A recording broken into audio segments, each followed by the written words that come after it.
Josh was running away. The gun camera spun around to face the maintenance room door again. No one was following. The view just froze there. The sound of Josh breathing hard, muttering, "Oh Jesus, oh Jesus, oh Jesus, oh Jesus." From behind the door came screams, then gunshots. The view swung again, and Josh was looking into the camera, looking into the barrel of his own gun. He looked like he'd aged 10 years. Sweat matted his hair to his forehead. Tears streamed down his cheeks. Blood was running from his lip. Into the camera, Josh said, "Mom, Dad, Haley, I love you. To the rest of the world, my name is Joshua Nathaniel Cox. I have just witnessed the first shots of the Z War. Amy, go, now! We're going to hold them off as long as we can, but if we can't stop them, they're gonna be right on your tail." Something thudded heavily against the door. Josh closed his eyes and swallowed. The camera view swung back around, the view plunging forward, fast, Josh running into the battle. He stopped to scoop up the lantern, then kicked in the maintenance door. He threw the lantern into the mass of thrashing limbs. The flying lantern illuminated absolute chaos. Bodies falling on top of bodies, strobing bursts of flame from gun barrels, gun smoke filling the room. From the melee lumbered a big, bloody female zombie with matted hair that made it look like Medusa. The camera, and the gun barrel with it, drew dead center on the target and unleashed a burst of hellfire that tore into the beast. It let out an inhuman shriek and fell, flames sputtering across its ragged clothes. The view swung to the left. A dark-skinned zombie was trying to wrestle the gun away from another member of the squad. Josh unleashed the dragon's breath once more, clipping the target on the shoulder. It stumbled back, and Josh fired again, and again. Each shot blazed out like a lethal Roman candle. Josh was screaming, a battle cry. Donnie was next to him, and he opened fire with his Vietnam gun, side by side. The two unloaded into the room. "Josh, it's me! Don't shoot!" The view swung over to show Flashlight Guy stumbling over the tangle of smoking bodies on the floor. He joined the other two, raised his gun, and the three turned the room into a shooting gallery. Josh yelled, "Where's Mills?" "They got him! They got everybody but us!" I'm out of ammo!" Josh screamed, "Get back!" The camera leveled at the lantern laying on the floor. The barrel jutting up from the bottom of the frame roared once more. The lantern burst into a ball of flame. The screen flared white, then to total darkness. The sounds of the battle faded into a trio of hurried footsteps and frantic breathing. They emerged into the hall. "Amy! Fredo! Can you hear me? Prepare for evac!" 2 hours earlier. At the sight of Molly and her bloody hunk of meat, TJ screamed, "Holy shit, stand back! Get back!" I said, "Okay, I really don't think she tore that spine out of a living person. And how do you know that?" "Because she doesn't have any blood on her paws or her face. She just found it, so, let's figure out whose spine it is." She was already walking down the hall, past the bank of dead elevators, watching the floor as she went. Blood. A smeared trail of it, where Molly had been dragging the spine. TJ followed Hope, put his hand on her shoulder, and took the lead. I made Molly drop the spine and grabbed her collar. I dragged her along, while we all followed TJ like we were the Scooby-Doo gang. We went down 2 flights of stairs and arrived at a staff-only door in the basement. Behind it was a dark hallway, no windows and no lights. Without a word, Hope clicked on a flashlight and handed it to TJ. The blood smear ended partway down the hall, presumably at the point before the spine got too heavy for Molly to keep it aloft in her jaws. But there were only 3 doors: an employee restroom, a break room, and a door that read boiler room. The bathroom was clean. Well, not clean, but close. People were eating calmly in the break room by candlelight. We went back into the hall again and stared at the boiler room door. TJ said he'd go check it out first, since he had the only flashlight, and I thought that was a good plan. He leaned his shoulder against the door, the flashlight held at the ready like it was a gun. when he turned to me and said, "You coming, Spider-Man?" So apparently I was an extension of TJ somehow, which was not mentioned when he apparently volunteered on behalf of both of us. With Hope and Molly behind us in the hall, TJ pushed the door open and expertly shone the light in one corner, then the other. Ambush points, I guess. Nobody home. There was a massive dead machine to our right, a pair of huge armored barrels laying on their side, sprouting pipes big enough for a raccoon to crawl through. Boiler. TJ edged over, checked behind the cylinders, and swept the flashlight across the concrete floor. Nothing. Then, the light found another metal door on the opposite side of the room, paint peeling around the edges and stained with rust, and I realized we weren't finished. The door was standing partially open, wide enough for a dog to slip through. The floor was streaked with red. TJ edged over toward it, and I wondered why we didn't just go get Owen to lead the way with his pistol. What were we going to do if some spidered-out zombie came leaping out at us? Die to serve as a cautionary tale to the others? Was that our role here? TJ pushed the door in. Same procedure with the light. Corner clear. Clear behind the door. Suddenly, we were in a room from an earlier century. Exposed bricks on every wall, black with grime and patched with cobwebs. A remnant of the original building, buried by multiple renovations. TJ swept the flashlight across the floor and hit a pair of dead eyes, staring up from a white face, wreathed with matted, bloody hair. A woman, middle-aged. Her torso was still wearing a green jumpsuit, but everything from her ribcage down was white bone draped with shredded crimson ribbons. Shit! That's Rhonda! Okay, and who's the other one? TJ hadn't noticed the other body yet, but I pointed, and he found it with the light, face down, next to the far wall.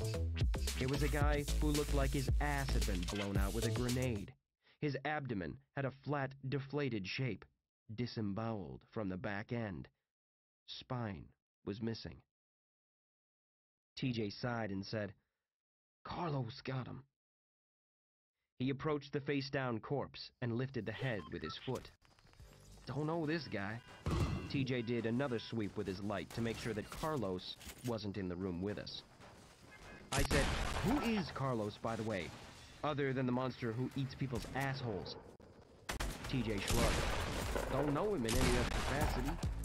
Suave little Latino dude. We identified him as infected, but he didn't show any signs, and he didn't seem to know, so we didn't tell him. Then one day, with no warning, he transforms right in front of us, like Optimus Prime if he was made of meat. Turns into this wicked corkscrew worm thing and digs into the dirt. Comes up when he gets hungry, or when somebody sits down. Look." I followed the beam to a hole in the back wall large enough for a man to crawl through. A pile of brick bits scattered on the floor below. TJ approached it, and I said, "Hey, let me get Owen. This operation needs a gun. You're gonna want to see this. Check it." I very slowly edged closer, trying to see into the jagged hole. Is there another room back there? Look. A tunnel. Leaking, muddy, and twitching with insect life. It was lined with red brick and arched at the top, extending to infinity. It was maybe 5 feet wide and high, but much of the space was filled with ancient rusting iron pipes that ran along the walls. He said, "Old steam tunnel, to service another building." What other building? Don't know. Maybe one that's not even there anymore. Crawl in there and find out. No thanks. We know it ends past the perimeter, though, and outside where anybody patrols, man or robot. Because your dog got in through here.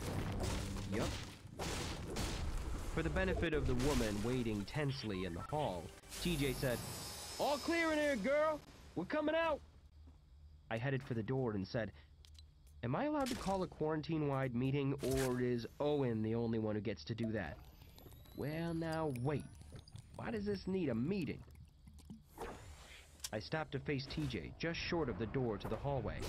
I lowered my voice and said, to see who all wants to try to escape from this freaking prison? You want everybody to know about this? I don't think the color teams mean anything outside these fences, TJ. I'm not talking about that. I'm talking about taking 150 or so high-risk patients out of quarantine. Now, come on. The red equals high-risk thing, that's just talking about the new people, right? Everybody out there has been spider-checked. Owen hasn't. A lot of people haven't. They had you check all the new arrivals, but a lot of people got grandfathered in because when we suggested a check of everybody, Owen started waving his gun around. But if they haven't, you know, monstered out by now, then we know they're not. Are you sure about that? We got no idea when Carlos got infected.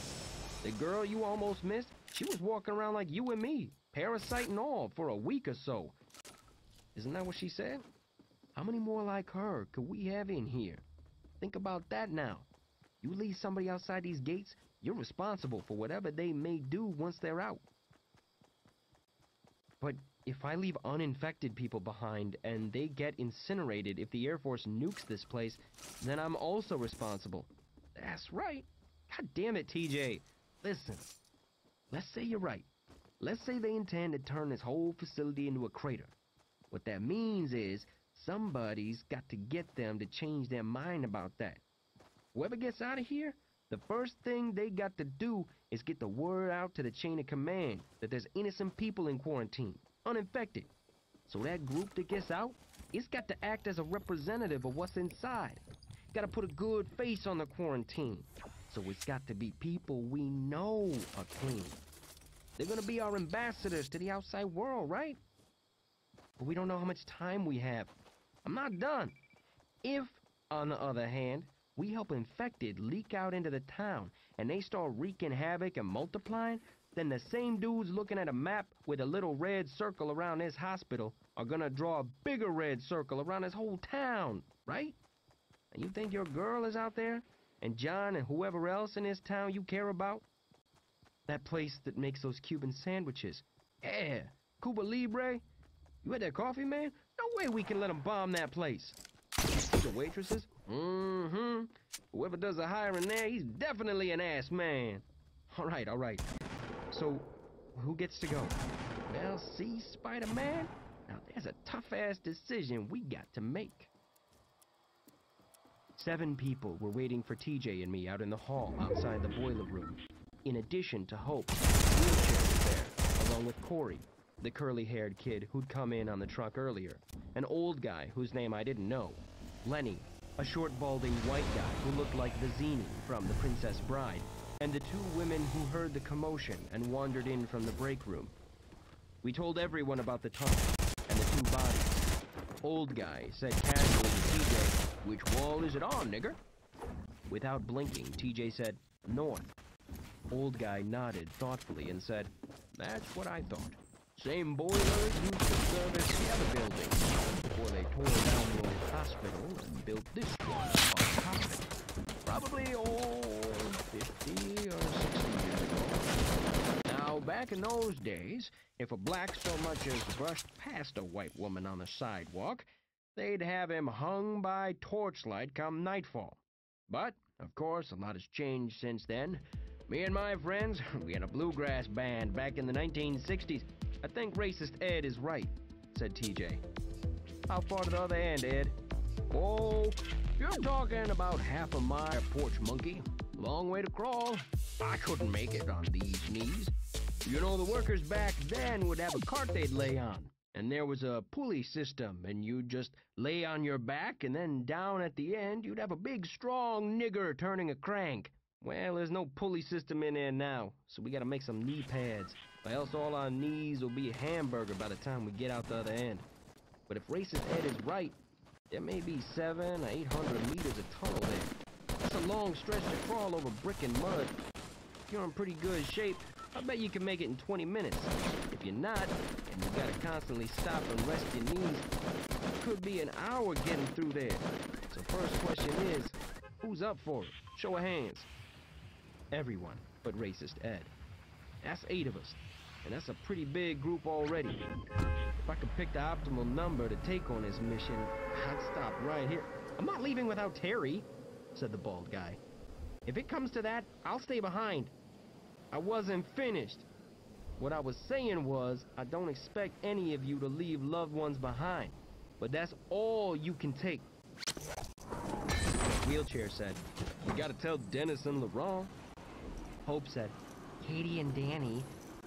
TJ said, okay, now see, we're getting up to more than a dozen people now. Take some time to think about it, but you get very much beyond that, and it goes from a group sneaking through to get the word out to an all-out prison break that's gonna provoke a full-on response. No way we can go with more than 15 people. What about the sick people? And the doc? Said Hope. TJ sighed and rubbed his head. What about them? Katie's one of the nurses. She said some of the sick are so bad off that they're not going to last long if they don't get to a real hospital. The diarrhea is so bad, they're getting dehydrated. Hey, how are they gonna crawl through a half-mile of tunnel if they're that sick? What if they get halfway through and can't go no farther? We got no way of getting them out, and they're clogging up the tunnel for everybody else. It's narrow, real narrow. There's pipes all around. You'll see. And what about the doc? He'll have to know. Why does he have to know? Well, for one, he's going to notice Katie gone when she doesn't show up to the second floor to help. And if we don't tell him where she went, he's going to waste time looking for her. Two, we're going to need to take some stuff with us. Bandages, basic first aid. Doc has all that up there. And we're out of the mouthwash. We used the last of it today. We need to take some with us, and that means we need the doc to make it. I said, actually, she makes a good point with people being noticed gone. Everything is going to fly into turmoil when Owen and the rest notices a bunch of us missing. People will think we got eaten or something. That could turn ugly if it becomes a witch hunt. TJ said, yeah, we'll leave a note. Saying what? I'll think of something. Fuck, man. Look, we come back and we meet out in the hall in 1 hour. Hope, go get Katie and tell her that if they have sick people up there who can't last a single more day, but are still somehow capable of crawling for a half-mile through the freezing mud, then we'll take them. Dave, go see the doc and get him to make up a jug of mouthwash. But you got to have him put it in something that's not gonna leak when it's banging around in the tunnel. I said, okay, do you know where the doctor is right now? Or if not, what he looks like, so I'll know him when I find him? TJ stared at me. The doc? Marconi? Wait, he's here? Where else would he be? Ah, you're pulling that unfrozen caveman shit. Yes, he's here. And he don't sleep. Didn't you go talk to him after you got back from the hole? Like I told you? No. You need to go now, man. He's been asking about you. The situation is much worse than I had thought, said Dr. Marconi. He was leaning over an unconscious woman and shining a flashlight into her eye. I had actually only seen this man in person once. Every other time it was on television or on a book jacket.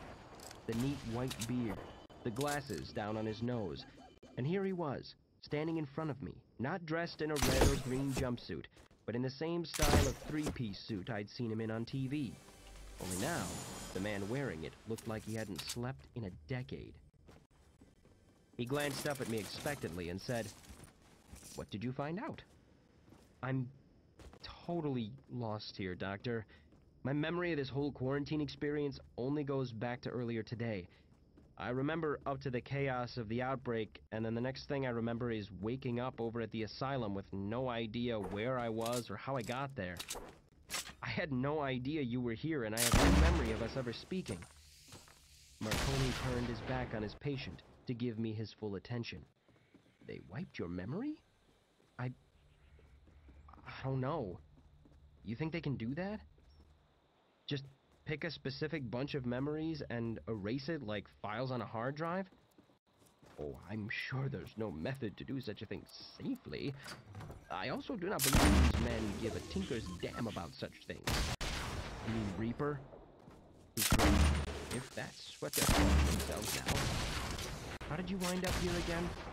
Your friend John called me the day after the outbreak, after he got your lady friend clear of the danger. I flew down and offered my services to the task force here, who happily gave me a job and sent out a press release declaring such. You see, by then amateur video had emerged that revealed to the public that this in fact was not a conventional disease outbreak or bioweapon attack. The word zombie was being bandied about. Someone very high in the operation was very happy to fan those flames by attaching a name like mine, if you take my meaning. I did not. When the decision was made to pull the containment staff from quarantine last week, I volunteered to stay behind because otherwise the detained would be left without medical care. Wait, are you that kind of doctor? I thought you just had a doctorate in ghosts or something. Ignoring me, he said, "My instincts turned out to be right because patients that have reported here with seemingly minor symptoms have turned out to in fact be infected with the parasite." Holy shit. Really? Marconi nodded to a row of large, clear plastic pitchers sitting on a nearby cart, and I recoiled to the point of nearly falling down. Each pitcher contained a spider. 2 of them were fully grown. Another was no bigger than my thumb. The last was at some stage of growth in between. One of the big ones was badly damaged, half of its body missing. Calmly, he said, "They're quite good. You can see them?" He shrugged. "Sometimes, with great concentration. I do have your gift, but I know some techniques. Okay, I hope you will not take offense that I would not accept your gift if you offered it to me in a basket along with a bottle of Glenfiddich." "And you know how to kill these fuckers, right?" I held up the now empty bleach jugs I'd brought with me. "You came up with the, mouthwash? The poison? So, you're close." "Close to what? A cure? It is no great feat to kill a parasite in a way that also brutally kills the host. No, I'm not close to a cure for what the parasite does to the human body, in that what it does is rebuild the body from the inside out in a way that violates everything we know about human physiology. At this stage, I'm simply trying to perfect a way to detect infection. I still don't understand how this works. I mean, I've watched these things crawl right up to people's faces, and they couldn't see them. But they can merge with your body in a way that somehow blends in. Like, it becomes just visible enough to... David, how can you, of all people, still be surprised when our eyes fail us? The human eye has to be one of the cruelest tricks nature ever pulled. We can see a tiny cone-shaped area of light right in front of our faces, restricted to a very narrow band of the electromagnetic spectrum. We can't see around walls.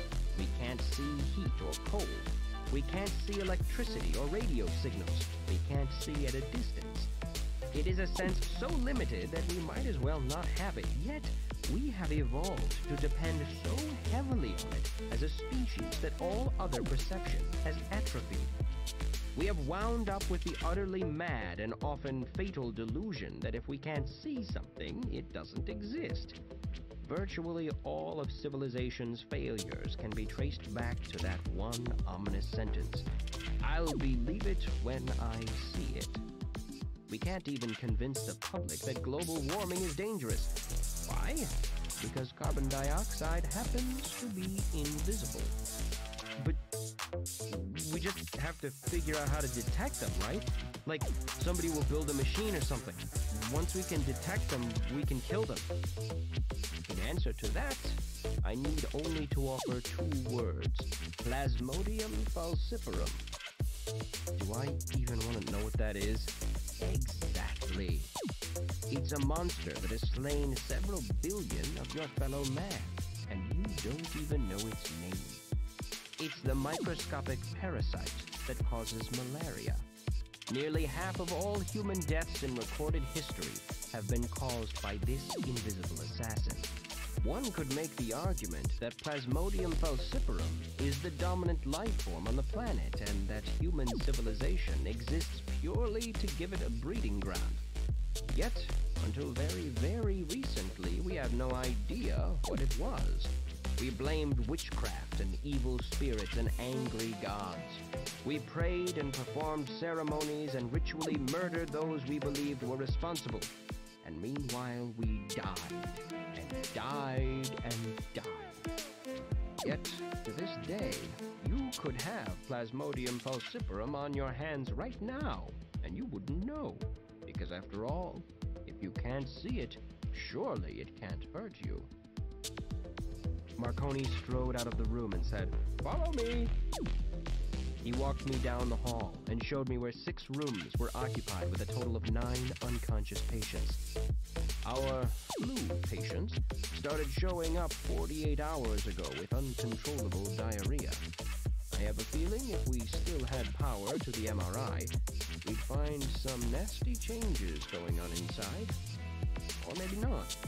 Maybe you have to wait until transformation for that. Jesus Christ, they're infected? This is what I wanted to tell you about. Several of them passed your mouth inspection upon arrival. It turns out there is more than one way for the parasite to enter the body. How did they... Did you hear the part about the diarrhea? Oh, Jesus. Yes. And you're just keeping them up here? With the sick people? They could spider out at any time. I don't think so. The propofol seems to shut down the process. You see that we have them strapped to the beds as well. It's the best we can do under the circumstances. When the sedative runs out in a few days, well, we'll have a decision to make. What decision? Kill the fuckers, Doc, before they get loose. He said nothing.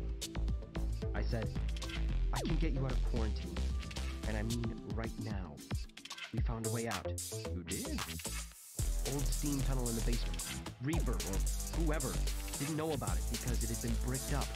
Leads right past the perimeter.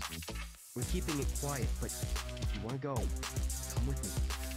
To what end? Where else am I going to be allowed to work hands-on with infected patients? No, I'm most effective here. Suit yourself. And what do you hope to accomplish, if I may? Freedom? And I don't want to sound like a pessimist, but word on the street is the military has declared this whole hunk of land a loss, and is about to drop a big goddamn bomb on it. We had a conversation about this when I first arrived. A conversation that I suppose you now no longer remember. About my book, titled The Babel Threshold? Ring any bells? No. Sounds like it stars Jason Bourne.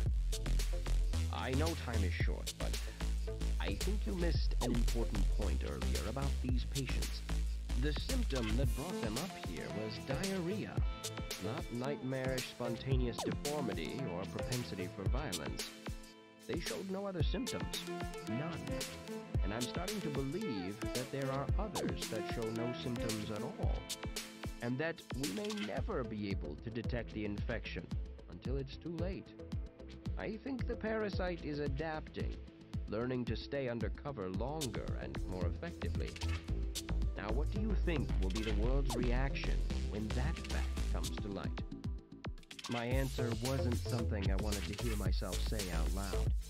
Finally, I said, so what you're saying is, if the military is going to wipe this quarantine off the map, do I really want to stop them? Think about it. Think about whose purpose is served if the bombs fall. Think about whose purpose is served if they don't. How about you just tell me? That would require me to actually know myself. On the way down, I stopped at the lobby and peeked out of the main doors to make sure we hadn't aroused suspicion. What few people were still out in the brisk night were gathered by the south fence, watching the sky like they were expecting a tornado. I wandered out until I found a green, an older, bearded guy, and asked what was happening. He shrugged. Somebody shooting flares over at the asylum. Flares? What does that mean? Probably don't mean shit. Could be a kid with leftover fireworks for all we know. But it took a whole 3 minutes for the rumor to spread around the yard that it meant a posse was gonna break through the fence and set us all free. Give us all Cadillacs for our trouble. Why not? Somebody said, Look! Look, another one! Red this time! I turned in time to see the ball of magnesium die and fade to earth, murmuring from the crowd. I said, well, I'm going to bed. If it's a rescue party, throw a rock up at the window or something, and save me a caddy. By the time I made it back down to the basement, 27 goddamn people were packed in the boiler room, spilling out into the hallway. A buzzing, murmuring crowd of people who, even though they had been stripped of all possessions when they entered quarantine, somehow all had luggage. Backpacks and garbage bags and various random shit they thought they would need. The people were knocking around and slamming doors and giggling and asking questions and basically conducting the least stealthy prison escape in history. The Reds were asleep. Most of them anyway. But it would take exactly one of them to discover the massive conga line of people piling into the boiler room to blow the whole operation. TJ was so pissed, he looked like steam was about to start whistling from his asshole. Hope was trying to calm him down, trying to work through the logistics. What about knee pads, huh? He said, wrapping electrician's tape around the caps of the 2 jugs of the binary chemical mouthwash. I suppose we came up with knee pads for 2 or 3 dozen people in the last half hour? No, but we have duct tape, said Hope reassuringly. All people gotta do is take off their shoes and tape them to their knees. You know, like Dorf. Like who? It works, all right? Katie and I did it and crawled around the floor, from one end of the hall and back again. It's going to be fine. Well, then that's one of our 900 problems solved. To me, he said, if we were smart, we would send one guy through by himself to make sure the path is even fucking open. Or that Carlos isn't waiting at the other end. They crawl through with the flashlight and signal back that the coast was clear. So if there's a problem, we don't got to turn this whole ridiculous human centipede around. But we can't fucking do that because we'd have this huge noisy crowd of people standing out here for an hour waiting to get caught. It's only gonna last until somebody else stumbles across the tunnel anyway. He shook his head. Racist Ed is staying behind. Once the last person is through, he's gonna stack up some of them cardboard boxes in front of the hole. I already cleaned up the bricks on the floor, so hopefully that'll throw off Owen's dumbass. TJ pulled the flashlight from his pocket and said to me, I'm gonna let you pick. One of us will take point. The other stays behind and goes in last. The point man is the first to get to freedom, but he's also gonna be the first to meet any bad news that might be waiting up there. Last guy has the easiest escape should things go wrong, but also has to spend the most time back here waiting for the stragglers to work through their bullshit. Guess it's a matter of how optimistic you are. No, it's not. You're in better shape than me. We don't need the whole train to be waiting for me to catch my breath. You go first. And you've seen enough horror movies to know the black dude don't ever make it to the end. We all appreciate your sacrifice, TJ. Fuck you! He laughed. So did I. TJ tied a bandana around his head, Tupac style, and wedged the flashlight in it above his ear, so it worked like a coal miner's headlamp. He clicked it, shook my hand, and climbed into the tunnel. I said, see you on the other side, TJ. Hope followed him in. Then Corey. It was on. What followed was 30 excruciating minutes as one by one the escapees slowly, clumsily, and noisily clambered into the ragged hole in the brick wall. I went around the boiler room, telling people to quiet down, explaining the knee shoe process, and waiting for a red jumpsuit to throw open the boiler room door and ask us what the hell we were doing. One by one, they went through. The crowd in the boiler room got more and more sparse. As we drew closer and closer to the holy shit, this is actually going to work mark, the knot in my stomach pulled itself tighter and tighter. So close. Then there were only 5 people left. That worked its way down to 2. An older woman who, in my opinion, had no business attempting the crawl. What would I do if we got halfway through and she told me she needed to go back? And a suave-looking dude who looked like Mark Anthony, the Latin pop singer. Racist Ed was standing guard in the hall, and I was supposed to knock twice on the door once I saw the last person go through. He'd wait a few minutes, then come in and cover up the tunnel. The last pair of shoes disappeared into the bricks, and the boiler room had finally disgorged its contents into the tunnel. Was TJ out the other end by now? Surely the fact that we hadn't heard anything was a good sign. Surely. Hurrying, I knocked lightly on the hallway door and quickly jogged back across the room to the tunnel. I put my hands on the edge of the hole. Whoa, dark in here.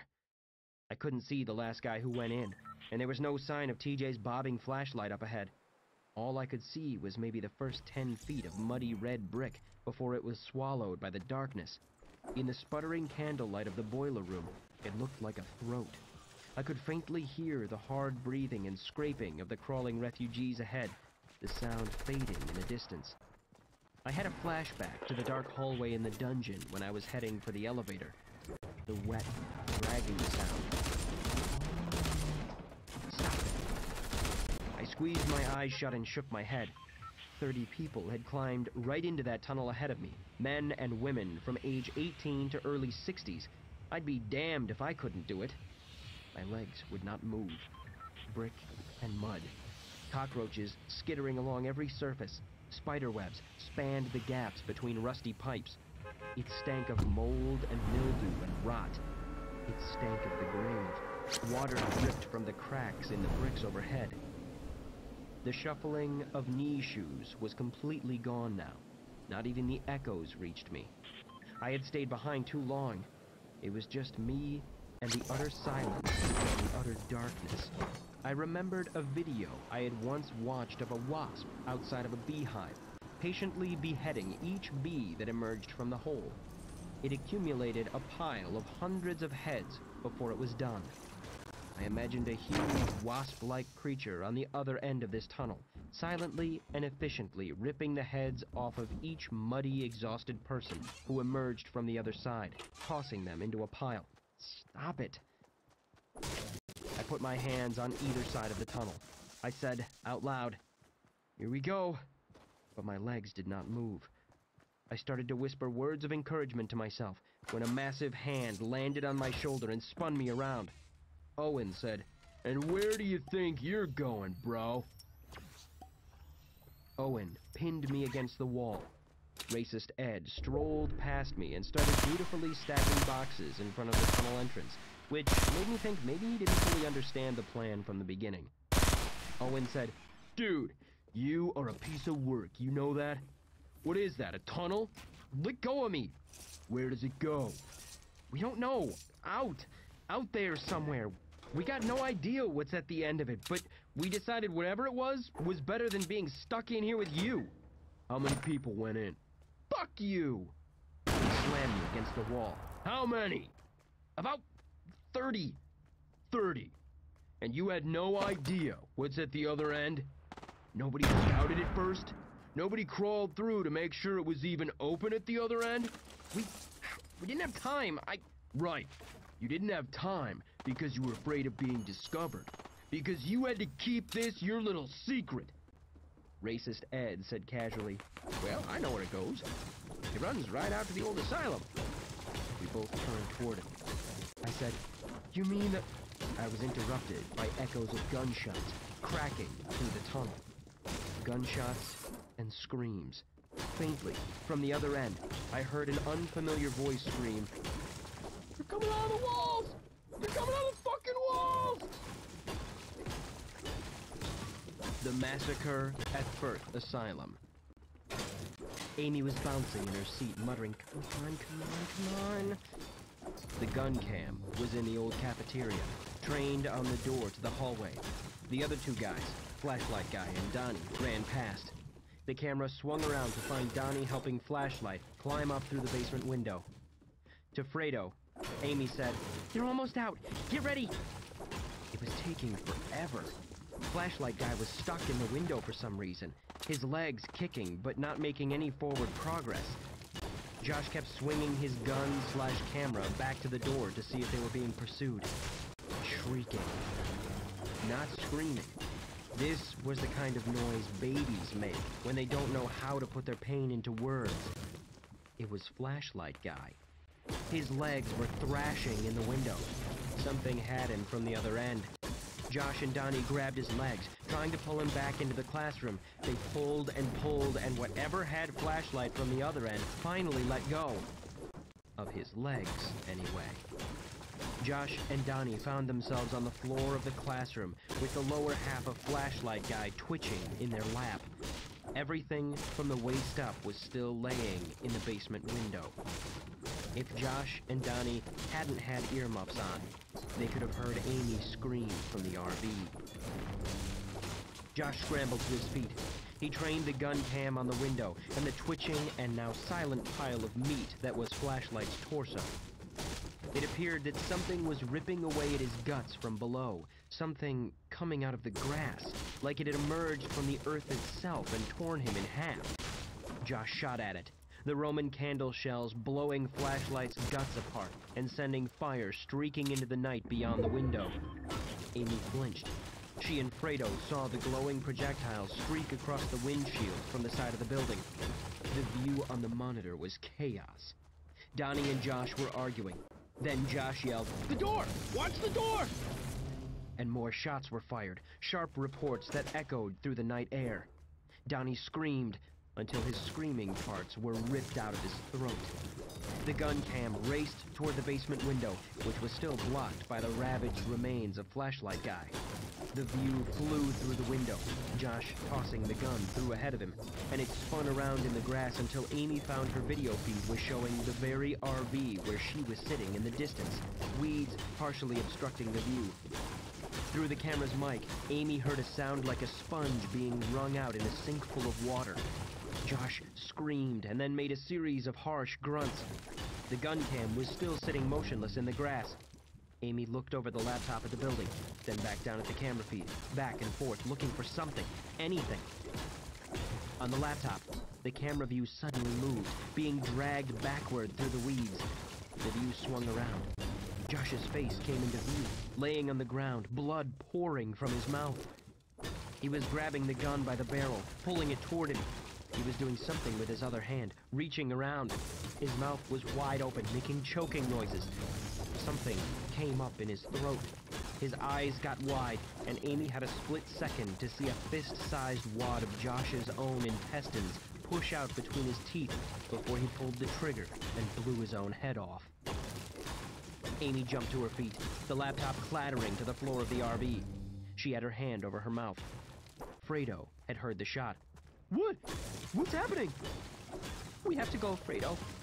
We have to go, and we have to go now. We have to go. We have to..." "What? What happened?" "Go, Fredo! They're dead! They're all dead! Go, please!" "You don't know that! We don't leave men behind!" Fredo threw the RV into gear and floored it. Instead of backing out onto the street, he plowed forward across the lawn and toward the building. Amy stumbled back up to the passenger seat. "What are you doing?" "Look! They're still alive! They're moving!" The RV skidded to a stop outside the basement window. On the ground, in the shadows, something was in fact moving. "No, Fredo, just go! We have to get out of here!" Fredo yelled, "Josh! Donnie! Answer if you're alive!" Someone was out there, between the RV and the wall, a lumpy, almost human figure. Fredo peered out at it. Amy hissed, "Don't, Fredo, don't! Back up, please! Back up the RV!" Fredo reached inside his jacket and pulled out a serious-looking black handgun. He said, "Donnie?" No answer. Fredo aimed the handgun at the figure, the glass of the driver's side door between him and his target. Amy could see Fredo's face reflected in the glass. His eyes went wide. He had time to say, "Holy shit!" before a series of things happened so quickly that Amy's mind couldn't register them all. While Fredo had been focused on the figure out of the driver's side door, something smashed through the windshield to his right. Something, a long pink blur, whipped in through the glass, grabbed Fredo's right bicep, and neatly severed it. The arm, with the hand at the end still clutching the pistol, was yanked through the windshield and out into the night. Before Fredo could scream or even turn to see what had happened, the arm poked back through the broken windshield, now with the gun end aimed at Fredo. Fredo's own hand, now being operated by whatever was outside the RV, squeezed the trigger. Fredo's skull exploded. All of this occurred over the course of 2.5 seconds. To Amy, all she registered was the shattering of glass, a wet, meaty rip, and a gunshot. Then she was covered in bits of glass and droplets of warm blood. Fredo slumped over dead. A trial by the fire. Owen was pointing a gun at my head. An impromptu late-night tribunal had formed around the quarantine bonfire. I shivered. The fire had that campfire effect of making your front too hot and your back too cold. Owen had waited in the boiler room for somebody to come crawling back through, fleeing whatever violence had erupted on the other end. He waited patiently through hellish echoes of shotgun blasts and screams. Waited as the report of machine gun and shotguns ended the screams one by one. He waited while I screamed into the tunnel for TJ, or Hope, or Corey, or anyone. He watched me throw up in the corner and waited while I put my head in my hands and heard those screams echo through my head over and over and over and over again. Then I had a gun at my forehead and he was pulling me to my feet. 5 minutes later, I was standing in a crowd of red jumpsuits. Everybody was out of bed. The echoing rattle of gunshots from a few blocks down the street, right on the back of the mysterious flares that came from the same direction, had everyone awake and at DEFCON 1. From behind the 9mm, Owen said, "Now that you got everybody's attention, why don't you tell them what that shooting was about?" I was so tired. It was the unique type of exhaustion that comes from failure on top of failure. Futility and fuck-ups take a lot out of a man. I should know, since that was pretty much my whole life up to this point. I didn't have the energy to defend myself. Those goddamn screams. Do what you want, Owen, but don't make a show out of it. A show? That's what you think this is, bro? He shook his head. All right. Allow me to summarize for the fucking jury. You and TJ found an escape tunnel. Instead of telling the camp about it, you tiptoed around, gathered up your green clique, and tried to crawl out while everybody else was asleep. You left behind sick people. You left behind pregnant women. You left behind moms who ain't seen their kids since the outbreak. They still got drones buzzing around up there. If suddenly the population of this place goes from 300 to 0 and a goddamn crowd spontaneously forms outside the fence, they're gonna figure out what happened. And then they're gonna rain holy hell down on that crowd. It was either a few of us go or nobody. And of course, you get to make that decision. All on your own, don't you? See, because none of us are as smart as you. We couldn't have organized a way to do it without dooming the entire quarantine. No, only you. I shrugged. You'd have stopped us, Owen, and you know it. You'd have started sticking that gun in everybody's face, same as you're doing now. And why would I ever do such a thing? Because I'm an asshole, right? Here, why don't you tell everybody what happened to all your friends who crawled into that tunnel? We don't necessarily know. We heard gunshots, and what happened to them is exactly what I've been saying would happen to anybody who tried to make a break for it. It's what I would have explained to you, again, if you'd asked. Because from the first day that gate closed on this quarantine, I said that anybody who crossed that line was gonna die. Because as far as anybody outside of that fence knows, every single one of us is tainted. And that fence is the only thing keeping back a tide that will turn the fucking rivers into blood. That means all of us in here gotta band together. But you, TJ, and the rest of you Greens, you never got that. I shook my head. No. The difference is that we had a chance at freedom, and we're willing to take it. Unlike you. Uh-huh. And just to be clear, you were gonna be among the escapees, right? If I'd shown up 5 seconds later than I did? Hell yes. You don't even know what I'm saying, do you, you arrogant little prick? You're the only one who can sort infected from uninfected. If you'd gone through there, what choice would you have left us the next time a truck full of people rolled through that fence? What choice would we have, would I have, but to burn each and every one of them? You crawling into that hole would have doomed every man and woman who got shoved through that gate, bro. And you'd have condemned me to have to do the killing in the name of protecting the other 300 swinging dicks who are trying to stay alive in this quarantine. I get to live with the final expression of every face I put that gun in for the rest of my life. To smell their fucking skin and hair burning every night for the rest of my life. And I bet you never even paused 3 seconds to consider that. I don't know. Amy. And if you'd made it through and the feds started raining death on this end of the tunnel, all you'd have felt is relief. You'd never have given us a second thought. It's all about saving your own ass. And that tells me that you're gonna sabotage this operation again the first chance you get, for whatever selfish reason pops into your fat, arrogant head. And that means we can't trust your judgment to be our Spider-Man any longer. And that means that as long as you're alive and walking around in here, the 270 men and women in this quarantine are in danger. Is there anybody standing here, including you, Wong, who can make a convincing argument otherwise? No one spoke. Not even me. The wind howled. The bonfire whooshed and crackled. I looked into the fire, and the burning eyes of 24 charred skulls stared back at me. I said, "Nope." Mop up. Amy spun out of her seat and crawled to the rear of the RV, knees and hand crunching over cubes of safety glass. She knocked aside the spilled laptop. Her knee crushed a box of Pop-Tarts. She crawled and eventually ran out of RV. She turned over and pressed her back against the rear wall. She pulled up her knees and made herself as small as possible. Frigid air blew in from the busted windshield, and it felt like the tears and sweat were freezing solid on her face. She huddled in the cold and the darkness, staring at the dismembered and lifeless corpse of Fredo, the RV driver. His right foot was twitching. She couldn't take her eyes off it. The driver's side door yanked open. Amy screamed. Fredo's corpse was yanked out into the night. She screamed again. She pulled her knees tighter and twisted her hair in her fingers and squeezed her eyes shut and tried to make it all go away. There were tearing and smacking sounds from outside, set to the tune of the open door chime from the RV.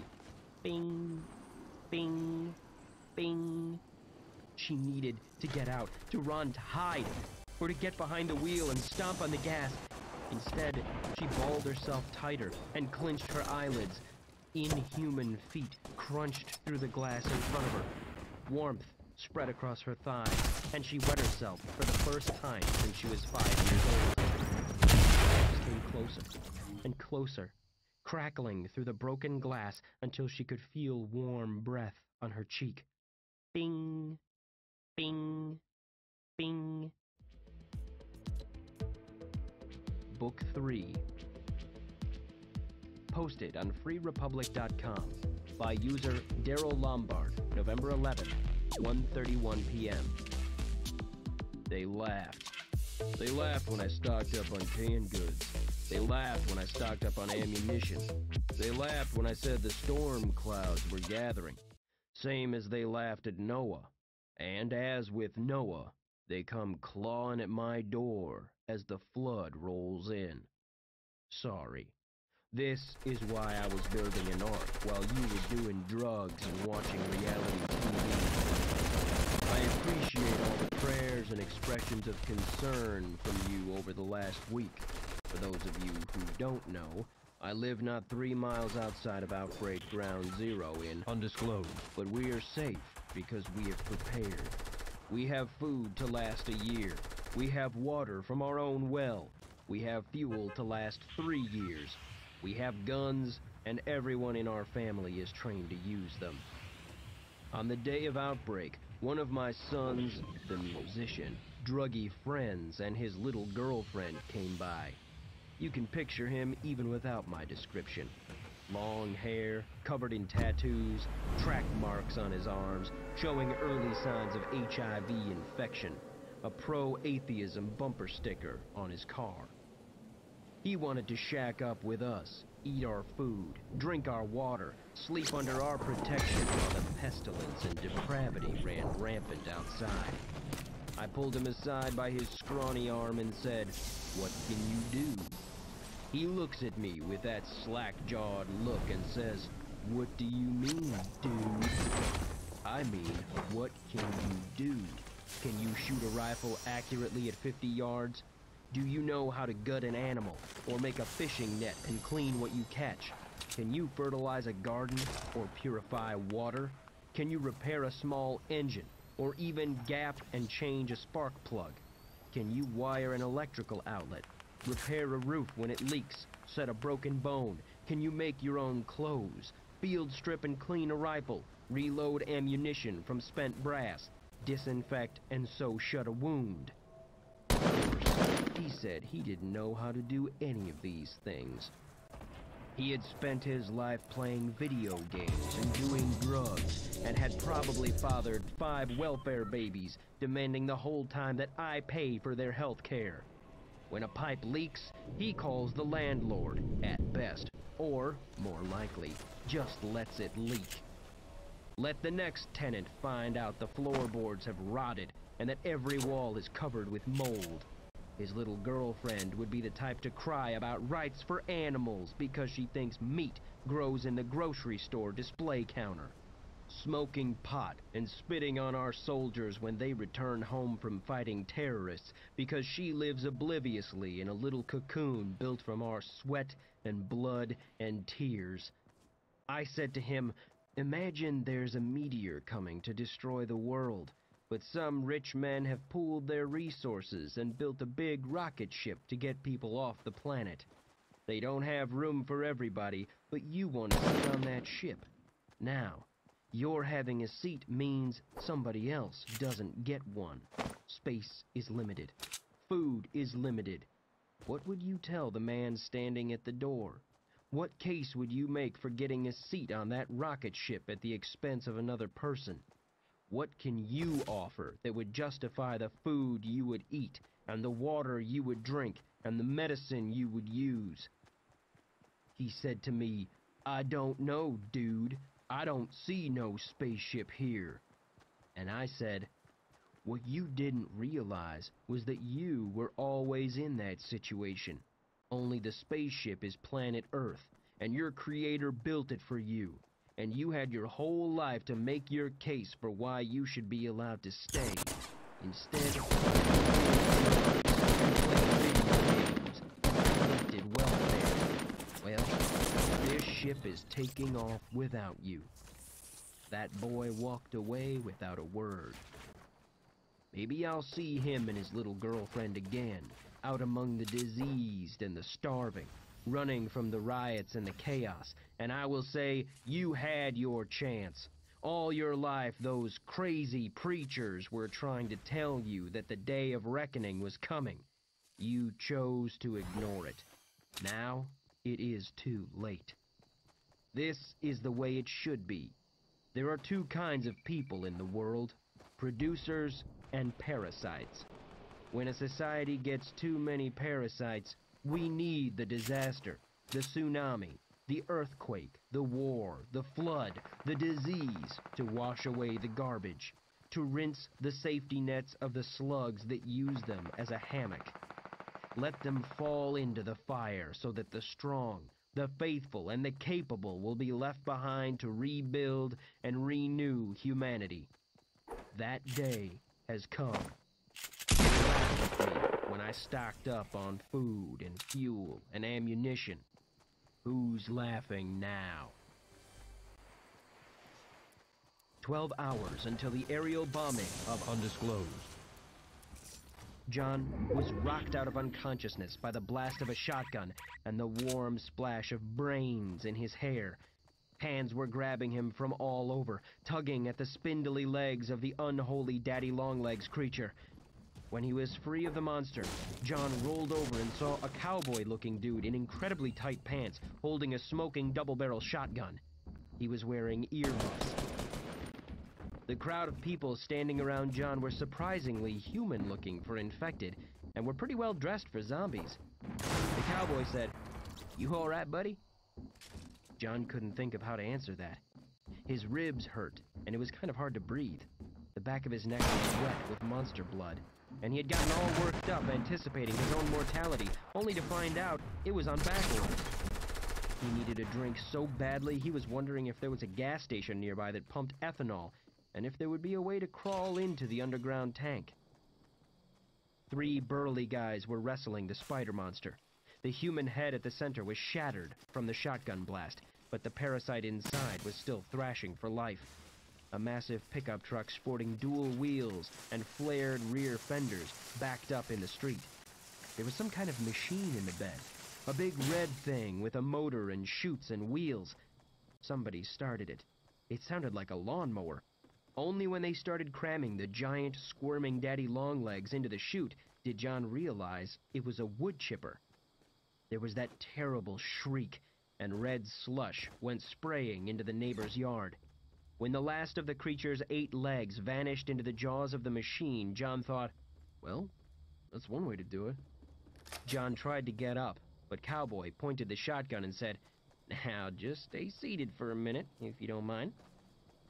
From behind John, Falconer barked, "I'm a cop, asshole! See that on my belt? It's a badge." Falconer was marched over and forced to sit next to John. Holy shit, did he look pissed. Cowboy pulled down his earmuffs and said, "Just to be clear, I got nothing but respect for law enforcement, officer. Detective. But at this point in time, I'm pretty sure that what you see here is all the law that exists in this town at this here moment. When the feds huddled up behind the barricades on the other side of town, it came down to us to walk these here streets. And now that they left town altogether, well, we're pretty sure that makes this our town. You're different." Falconer said, "I understand. Now you tell me specifically what needs to occur before you let me continue what I was doing. You need to convince us you're not a zombie." John said, "Do we look like zombies? Ain't you heard? The zombies look just like everybody else."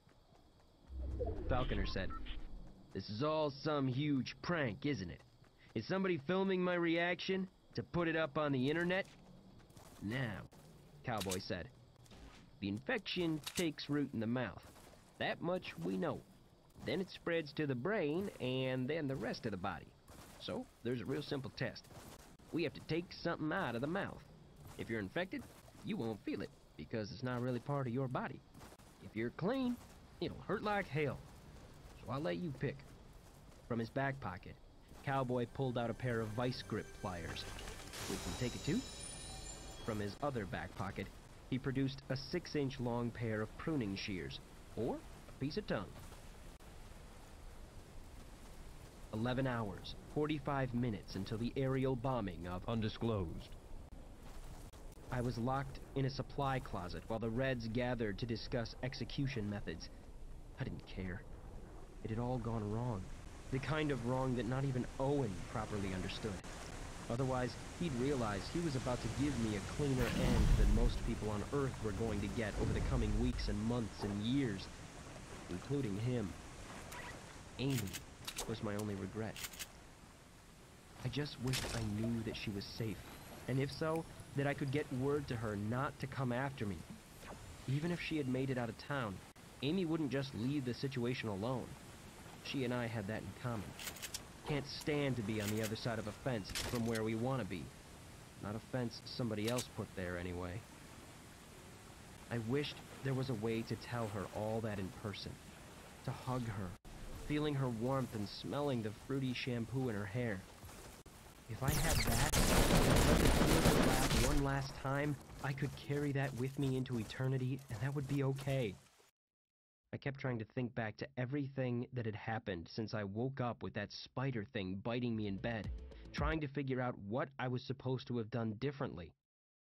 It was stupid, I knew, Questioning how my life would have gone if I hadn't made bad choices was like a fish asking how his life would have turned out if he'd only followed through on his dream to play in the NBA. I don't beat myself up over my choices. My shame circuits burned out from overuse years ago. Wait, this started before the spider showed up in your bed. See, that was the thing, right there. I'd been so busy running around since that night that I'd never really had a chance to stop and put it all together. There was a common thread through all of these events that stretched back even before that night. Tennant. Goddamn Dr. Bob Tennant. He shows up in my life as my supposed court-appointed paranoia therapist, asking me about monsters and trying to get me to work through all of that shit. Then the spider shows up and starts spreading this infection. And who's there the whole time, showing up at quarantine? Dr. Tennant, monitoring the situation, watching it unfold, tapping away at his laptop and recording his observations. Anyway, so there's two things I wish I could take care of before my execution. People have died with longer to-do lists. I leaned my head against the wall and tried to make myself smell shampooed red hair instead of hospital sadness chemicals. I dozed off.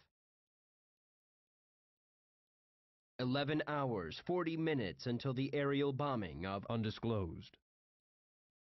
John was actually weighing the tooth or tongue options when Falconer said to Cowboy, "Let me say this as a red-blooded, not possessed by any kind of inhuman organism, all-American man. If you get near my mouth with either of those tools, I'm going to shove your head into the ground so hard a Chinaman will see it fly out of a volcano." Before Cowboy could react, John said, "Hold on. Do you know who this is next to me? This is Detective Lance Falconer." Cowboy looked like he sort of recognized the name, but couldn't place it. John said, "You can't tell me you haven't seen him on the news. He caught the Portland Strangler?" From behind Cowboy, a lady said, "Oh my God, it is him." "Show them your ID, Detective." Falconer did. The lady was duly impressed. John said, "We were kind of in the middle of getting to the bottom of this whole thing when you showed up." Tight Pants Cowboy said, "Is that right?" John said, "Yeah, that is right. It's looking like the government is behind it all." Tight Pants cursed and said, "Son of a bitch. I've been saying that since day one, to the guy next to him. Haven't I?" Falconer said, "I'm standing up now." He did. No one objected. A kid in the crowd said, "What's it like to fight somebody on top of a train?" Windy. To Tight Pants, "What do you mean the feds left town? When?" "Breach at their headquarters. Something blew up. You didn't hear it?" "Oh," said John. "We, were wondering what that was." "Convoy heading out of town right now. So, now we gotta do what they couldn't, which is the way it always winds up, which is why I've been saying it since day one. Me and my brother went door to door, within 2 hours of the feds roping off the town, gathering up everybody with a gun and a set of balls. We're the ones who got shit back under control, not the soldiers tripping around in their spacesuits. We're the ones who put a stop to the looting. We're the ones who've been patrolling the streets every minute of every day in shifts outside of the so-called green zone the feds set up. There's almost 200 of us now, working in 3 shifts, round the clock, pumping buckshot into zombies and feeding them to Chip back there. Making sure everybody outside that hospital is clean. Everybody who ain't gets put down, and making sure that hospital stays sealed off until the president grows the balls to drop a couple dozen cruise missiles on it." This got John's attention. "Wait, what? They're dropping cruise missiles? When?" "When they grow the balls, like I said." "We don't have a more specific timeline on the balls situation? Are you asking because you want it to happen, or because you don't want it to happen?" "Well, what about the people inside who aren't infected? We gotta get them out, right?" "Buddy, anybody that spent a day inside that place is infected by now 5 times over. If there's anybody alive in there, they ain't human no more. That's the only thing we know about the infection. Once you get it, there ain't no cure. You're walking dead. If you got people you care about in there, you need to treat them just like you saw them go into the ground yourself. Picture the dirt going in over the casket. Take time to mourn. Do what you gotta do. But you gotta get past that. Feeling sorry for them? It's like feeling sorry for the fire that's burning down your house. These infected, they'll say anything at all to make you let down your guard. They can look just like you and me, can talk just like you and me, or your neighbor, or your best friend, or your mama, but you cannot hesitate. Think of them just like a parrot imitating human speech. The words sound the same, but they ain't got no soul inside. You come face to face with them, you cannot hesitate. Nearby, somebody said, "Fucking A!" Falconer said, "See, that just makes me more pissed off at the bastards who are going to get away with this. They're going to turn all the victims to ashes and sweep it all under the rug. Somebody needs to answer for this shit." About 10 different people muttered, "Damn right," or something to that effect. Tight Pants said, "Tell me what you need, detective. As you see, I'm going to need a ride, unless you know a tire shop that's open." "What the hell are we waiting for? Hop in the truck!"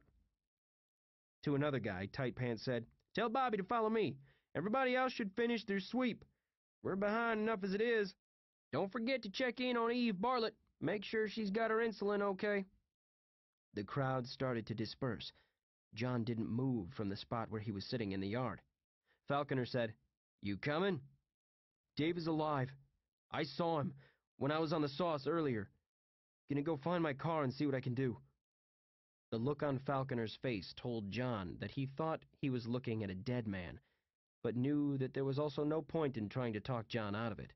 Instead, Falconer shook John's hand and said, "Don't fuck everything up, okay?"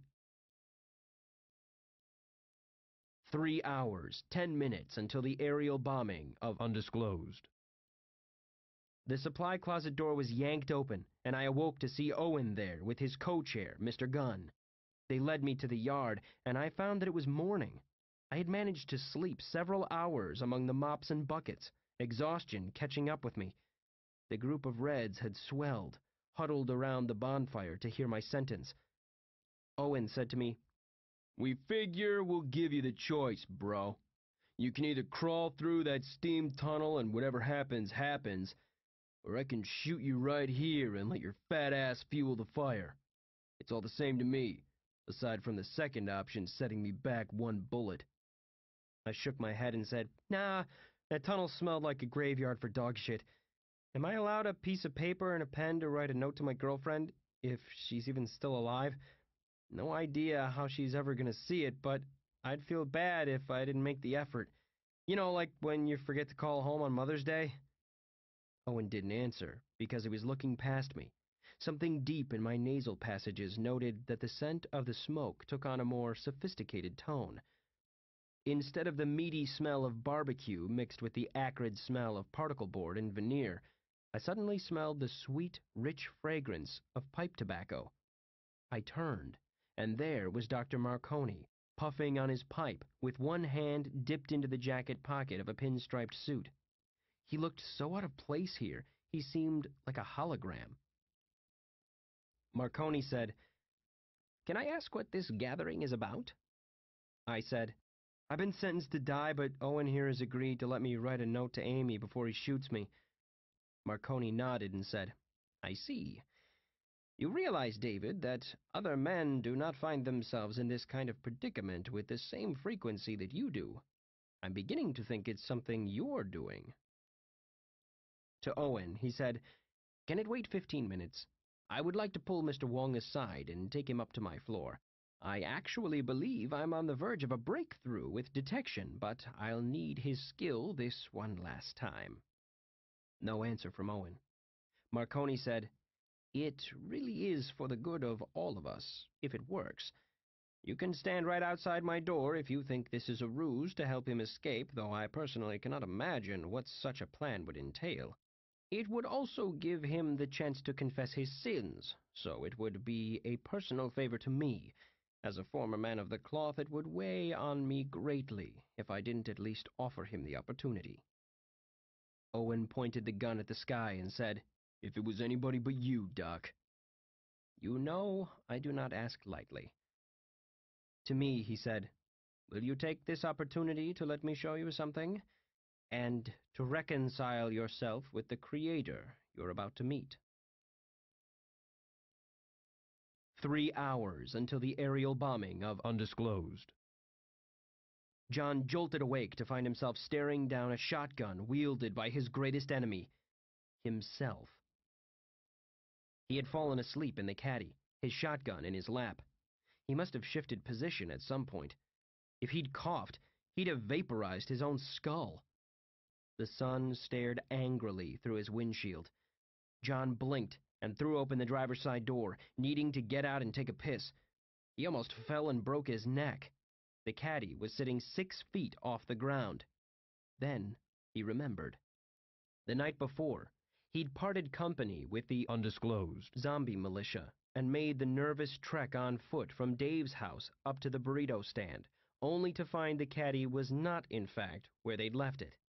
At that point, his only possible hope of finding it again was if it had gotten towed away, back at a stage of the apocalypse when a car partially blocking the street was still considered a priority on somebody's list. John jogged 12 blocks to the towing company impound yard, expecting to be decapitated by a monster at any moment. The good news was that he wasn't.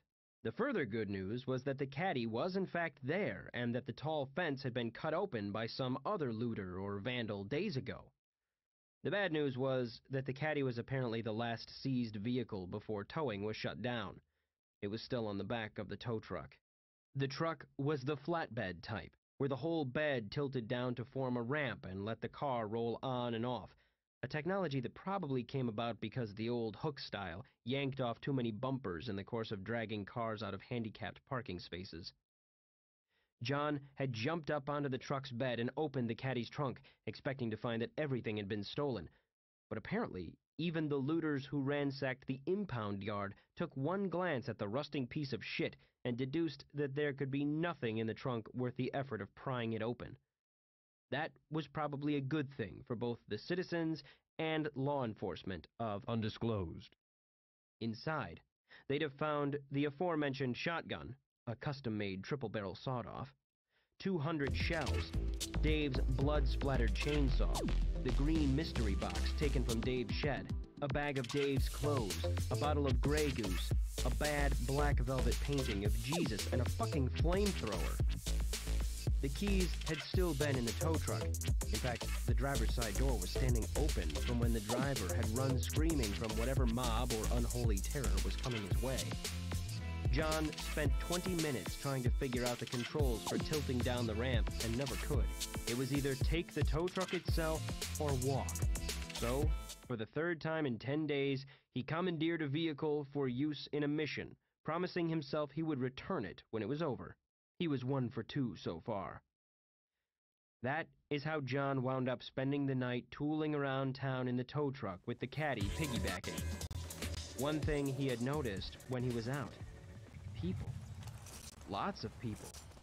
Since Reaper had retreated and stopped enforcing the curfew, every street corner had grown clumps of people bristling with hunting rifles and shotguns and revolvers and machetes. John was comforted by that for about 5 seconds. Then he saw the looks in the eyes of these harried, tired, cold, frustrated people, and realized they would butcher his ass if he even so much as let out a yawn that sounded too much like a moan. Just before dawn, John had passed the quarantine, which looked even more impregnable than it had with time on pause. Floodlights and armed drones were all powered up and standing guard. Driving slow to avoid the armed crowd that were wandering across the streets, John had made his way up to the asylum. A crowd was busy up there. Dozens of members of the militia were surrounding an RV parked in the yard. The pickup with the wood chipper was parked next to a long ditch that had been dug in the yard, and the chipper was running. John had edged closer, as close as he could without exiting the tow truck, which he was not going to fucking do, and saw bodies. The militia was dragging them out of a basement window and laying them in a row in the grass. Another crew was picking them up, one by one, and feeding them into the chipper. The chipper was, in turn, filling the ditch with red slush. Oh, holy mother of... John had heard a scream at that point, and saw a gang of militia approach from the street, dragging a cursing man covered in tattoos. He was thrashing around and lobbing insults at his captors, insisting on his innocence and his humanity. The captors conferred with Tight Pants Cowboy, who was in charge of the zombie disposal operation apparently. The tattooed man's trial lasted 45 seconds. Then, Cowboy vaporized the man's forehead with 2 shotgun shells. Into the chipper he went. John got the fuck out of there. He had headed as far outside of town as he could get without running into the Reaper barricades. So, John had parked the tow truck, with the caddy piggybacking, in a cornfield a mile or so from the water tower construction site. The Reaper barricade now standing between there and where he'd spoken to Dave for the last time. He had gotten drowsy, then climbed up to the caddy because he figured the higher vantage point would give him an advantage if he was ambushed while he slept. John sat upright and worked his stiff joints. He threw the shotgun into the passenger seat, where it clinked off the empty Grey Goose bottle. The gun was a custom-made job he'd bought at one of the gun shows he frequented. It wasn't pretty, but it worked. Firing all 3 barrels would chop down a small tree. He kept double-aught buck loaded into the 2 side barrels, and a slug in the middle. Give the target a nice variety of projectiles to think about. He needed to get into quarantine, and not as a patient either. He needed to get in there with the implements of destruction in the caddy's trunk. John pictured himself just plowing toward the fence in the tow truck, but remembered the concrete barricades meant to stop somebody from doing just that. Well, sitting here was accomplishing nothing. John jumped down, pissed for several minutes, then threw himself into the tow truck. 2 hours, 45 minutes until the aerial bombing of Undisclosed. Marconi led me up to the 2nd floor with Owen in tow. He made Owen stay outside of the makeshift hospital within a hospital, telling him there was a risk of him spreading the nasty stomach flu to the rest of the quarantine. Once on the other side of a door, Marconi muttered, "We have less time than I thought." What? Before Owen shoots me? No. Believe it or not, that's actually not our most pressing problem. He led me to a window and said, "Look, beyond the fence." I did. A freaking crowd was gathering out there. Holy shit, Doctor. Who are those people? Looks like everyone. Hundreds of people. Cars were parked here and there, scattered like toys out beyond the fence. People were sitting on the hoods, or were off in bunches talking. Everyone seemed to have a gun. I swear, one person actually brought a pitchfork. Marconi said, "Your neighbors, your co-workers, the people who mow your lawn and deliver your mail." Nobody mows my lawn. I don't understand. Critical mass, Mr. Wong. They're going to get what they wanted. And I haven't the faintest idea of how to stop it. Who? Who's going to get what they want? The mob, you mean? Marconi looked me in the eye and said, "We're speaking in private. I assume that we can drop all pretense. This conversation will take longer if we filter everything through a facade of skepticism of the supernatural, and at least one of us doesn't have the time. If I have seen the shadow men lurking about, then I assume you have, too." I sighed and said, "Yes, Doctor. So when I speak of an invisible they working against us, you'll not waste precious seconds asking who they are. The shadows, and the men who knowingly or unknowingly work on their behalf. They. I often wondered if they had an office building somewhere, where they sat around a long black granite conference table with the pentagram etched into the top. Or maybe they had a headquarters inside a hollowed-out volcano, like a James Bond villain. Or maybe they had the technology to leap effortlessly across time and space, holding shareholder meetings on the surface of Mars, or on top of a plateau in Pangaea circa 200 million BC. John and I knew very little about them, which made me an expert when compared to the general population, who don't know they exist at all. They are people, or at least they assume the form of people. They are wealthy, or at least have access to wealth, or maybe have means which render wealth, as we understand it, moot. The little Asian man who disappeared into the burrito stand was surely one of them, as was whoever was waiting for that convoy of black trucks we saw last summer. But all I have are rumors. Stories John dug up on the internet, probably written by people who know even less than we do. Some say it's a cabal of wealthy men who centuries ago poured their wealth into experimentation with the occult. At some point, the story goes, they tapped into a dark power that they saw as one more resource to be exploited, the way that humans would later learn to split the atom and use it to power our televisions and hair dryers. Instead, the legend goes, the dark energies that poured forth infected them, corrupting these men who learned too late that the power they had bought would cost them the last remnants of their own souls. That's the story, anyway. Shit. For all I know, they wrote that version of the story, and the truth is another 3 layers down. That's how they work. These days, if you ask John to summarize who they are, you get only one answer. Well, they're not fucking vampires, I'll tell you that. Then he'll stare hard at you for a solid minute until you walk away. Marconi tapped the side of one of the jugs that contained the spider specimens. It didn't react, but still, I wished he wouldn't do it. He said, "This was always chess, not checkers. I'm not sure you ever fully understood that." I said, "Tenet, you know that name? Claims to be a psychiatrist, but suddenly turns up consulting for this agency nobody's ever heard of. Reaper?" "Oh, he's a psychiatrist. Search his past and you'll find 25 distinguished years in that profession. An expert on the virulent nature of fear. And likewise, if it just so happened that he needed to be a plumber in order to be in an advantageous position to observe and influence the situation, then you would find a quarter-century of plumbing in his background, and so on. He would be whatever is required." Can't somebody investigate him?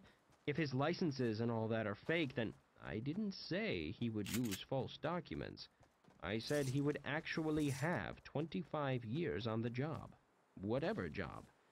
Do you understand? Again, chess. With a very advanced player who can see many moves ahead, they put their pieces into position. Marconi checked the vitals on a sleeping patient as he spoke, puffing on his pipe the whole time. I again wondered to what degree Dr. Marconi actually knew anything about medicine.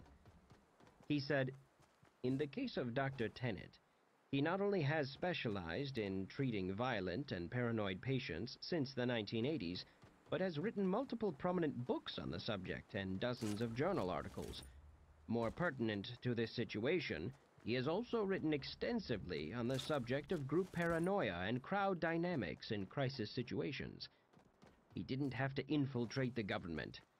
When the outbreak hit, they came to him. Do you understand? The pieces are always positioned where they need them." Right. And they are dicks. But we can't stop there. We need to ask the big question. What do they want? To kill us all? Ha!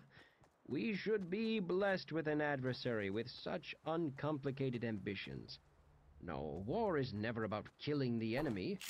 War is about remaking the world to suit the whims of some powerful group over the whims of some other powerful group. The dead are just the sparks that fly from the metal as they grind it down. 2 hours, 40 minutes until the aerial bombing of Undisclosed. John didn't get within 3 blocks of the hospital quarantine. There were people everywhere. It was like the afternoon of the 4th of July when everybody ambles out to the park in loose groups to find a place to watch fireworks. Only instead of carrying blankets and lawn chairs, everybody was armed to the teeth. From the driver's seat of the tow truck, John recognized a familiar cowboy hat and denim-wrapped ass walking nearby. John pulled up to where Tight Pants Cowboy was on the sidewalk, shouting orders to somebody. John rolled down the window, and Tight Pants said, "Did Hank send you out here? We're still 4 short." John said, no. Is Falconer around?" "The detective? He went off on his own. Said he had to follow up on a lead." "Shit. What is all this?" "It's the end of the world. Where you been all week?" "What? What's your name again?" "John. Yours?" "Jimmy Dupree. Pleased to meet you. We're making sure the quarantine holds until the Air Force can blow the shit out of it in about 2 hours, 35 minutes until the aerial bombing of Undisclosed. Marconi said, "I mentioned my book earlier, The Babel Threshold." "Yeah, I said I hadn't read it. I usually wait for the movie." "Try to focus, please. Do you understand the significance of the title? You know the Tower of Babel, right? You went to Sunday school?" "Yeah, sure. In ancient times, everybody on Earth spoke the same language. Then they decided to build a tower that would reach all the way up to heaven. Then God cursed everybody on the job site to each speak a different language to mess them up." "Exactly. And the Lord came down to see the city and the tower, which the children of men buildeth. And the Lord said, Behold, the people is one, and they have all one language. And this they begin to do, and now nothing will be restrained from them. Let us go down, and there confound their language." It's right there in the text, Mr. Wong. God's motivation in that story is that he was afraid.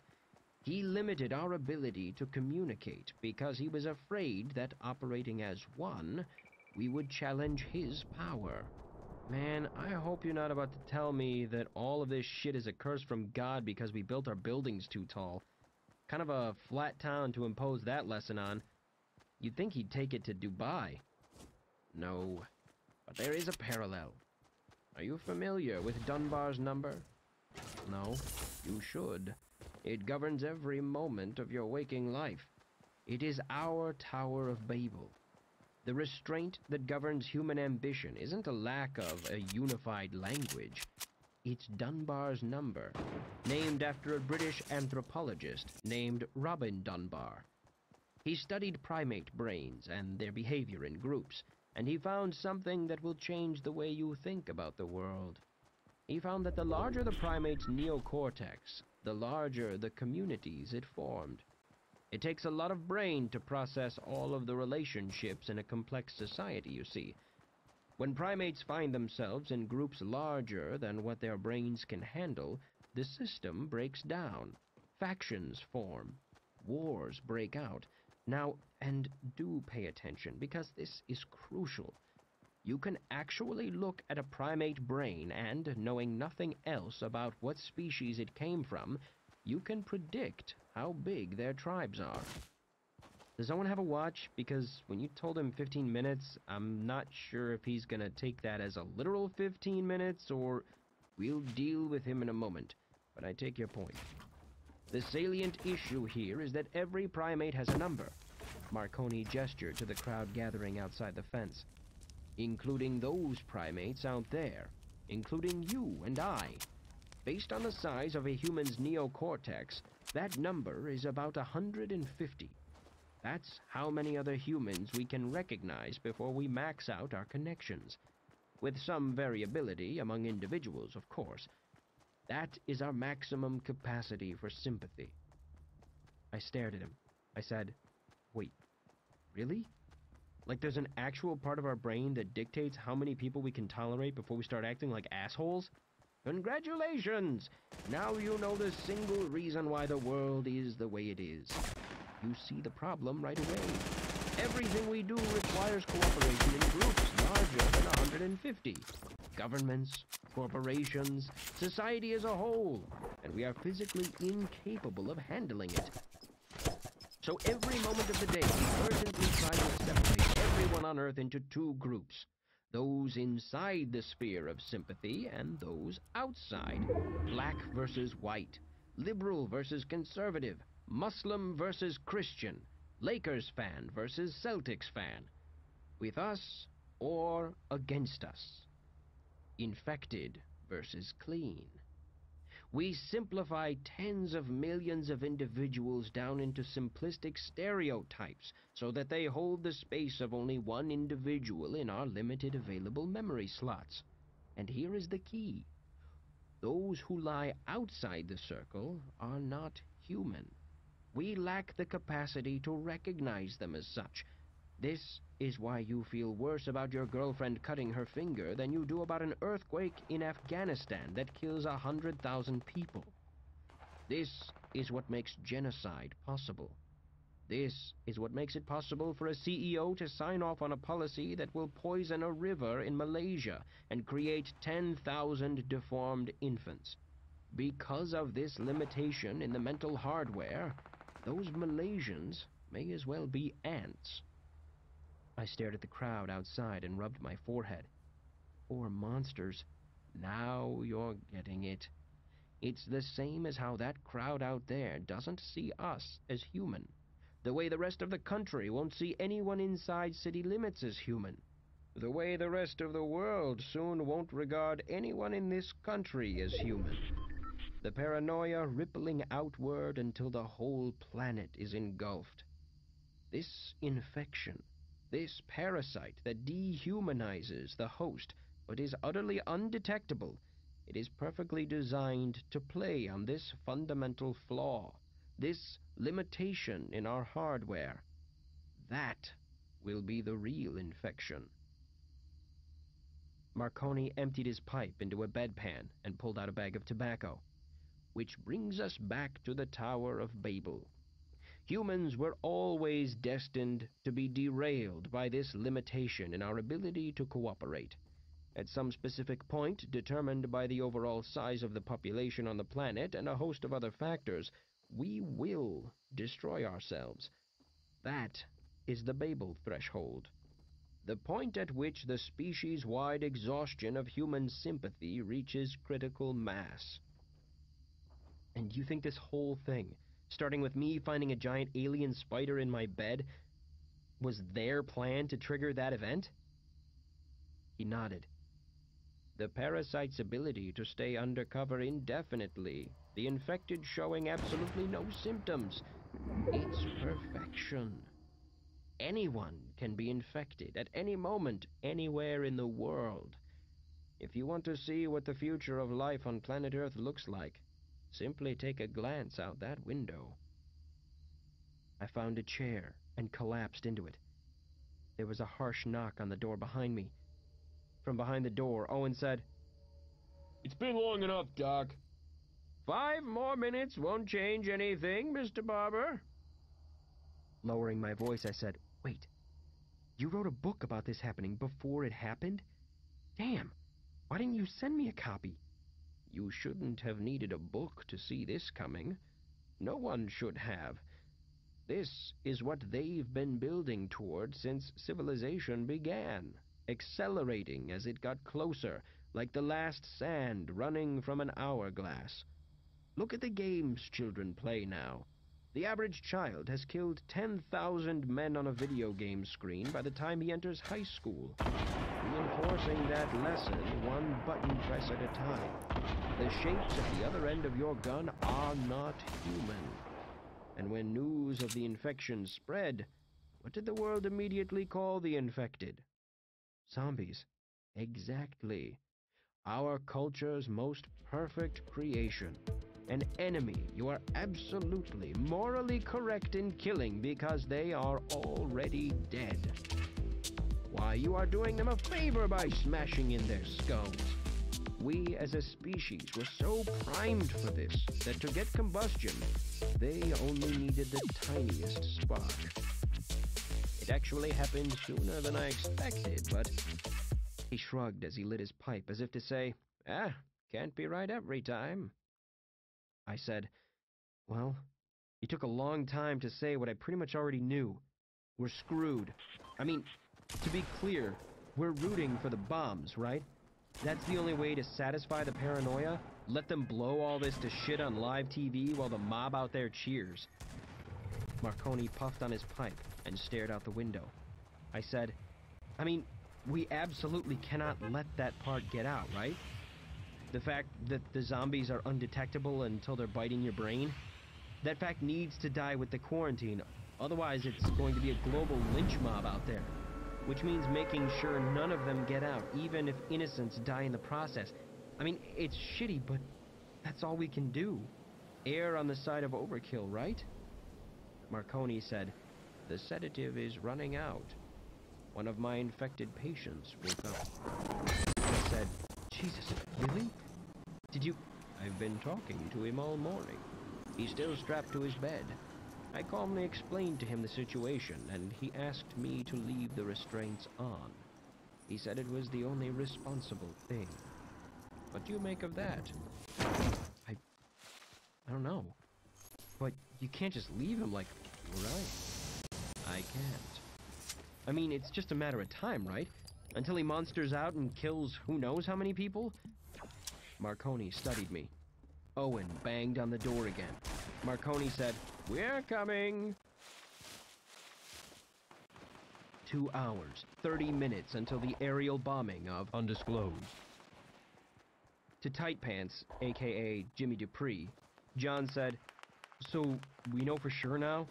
They're going to bomb it? Jimmy nodded. You're the one who was asking earlier about the innocent people inside quarantine. Got a friend in there. No, you don't. What this is, with the bombs, is a mercy killing. Nothing more. You need to get that straight. Staring through the windshield at the fence down the street, John nodded. Dupree said, Don't know if you heard the shots last night. There was an outbreak from the quarantine. Bunch of them found an old utility tunnel that the government, in its infinite wisdom, failed to spot on the blueprints. Few dozen tried to get out. Looked like some militia tried to stand their ground and got themselves torn to pieces in the process. Don't got any idea how many zombies got out into the wild, but I spent my night disposing of 30 bodies. There'll be more, a lot more, if they don't do something about that quarantine. It's a bag of live snakes in a nursery. Well, word finally filtered in from the feds at the perimeter. The bomb drops at noon.